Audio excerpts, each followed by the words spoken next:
All right, Morgan joins us now first in the morning with entertainment. Let's talk the Venice Film Festival over the weekend. Yes. And lots of stars making the red carpet. Yeah, so this is essentially the wrap-up of the Venice Film Festival. And we're just going to talk about Angelina Jolie again because we cannot get enough of her. And we definitely cannot get enough of this look that she wore for the red carpet of her film Maria. This is a film that received an 8-minute standing ovation, which is really impressive. So look at this. It's a very timeless, elegant look. This is Tamara Ralph.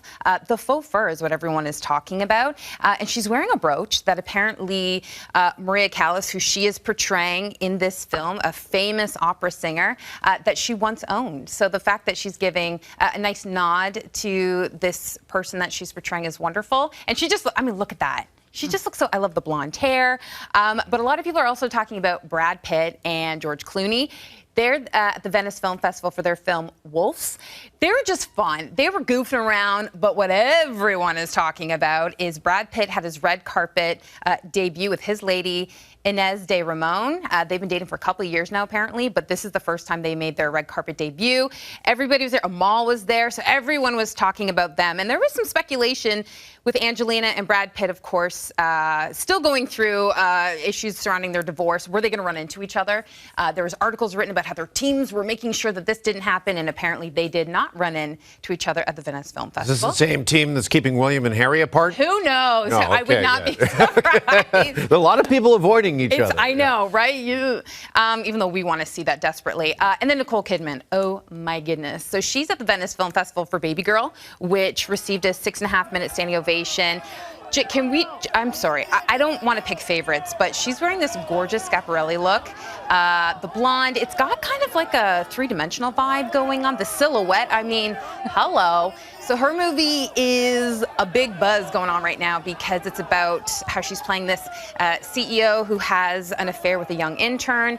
And people are saying there's some steamy scenes in this one, but I mean, I don't even know how a person can look like that. She just looks amazing. Wait, I think my pinky. Yeah, right. My pinky could fit into that dress. Yes. Okay. So that one received 6.5-minute standing ovation. We got to talk about The Room Next Door. This is with Tilda Swinton and Julianne Moore. It received a 17-minute standing ovation. 17.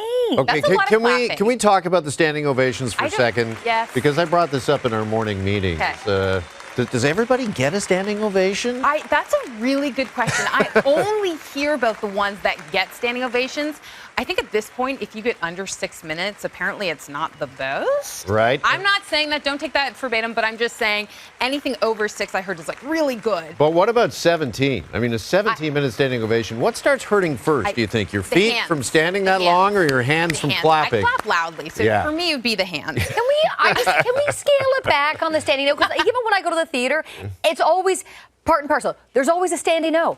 The standing O used to be reserved for that performance that just blew you away. Right. And so now the new measure is the length of the standing ovation. No, it is. Right? Yeah. And I feel like because they're trying to sell these movies, like, you know, the longer the standing ovation, hopefully the more studios want to pick up this movie. Right. 45 minutes standing O. I know. Okay, and then The Brutalist, this is the last one, received a 12-minute standing ovation.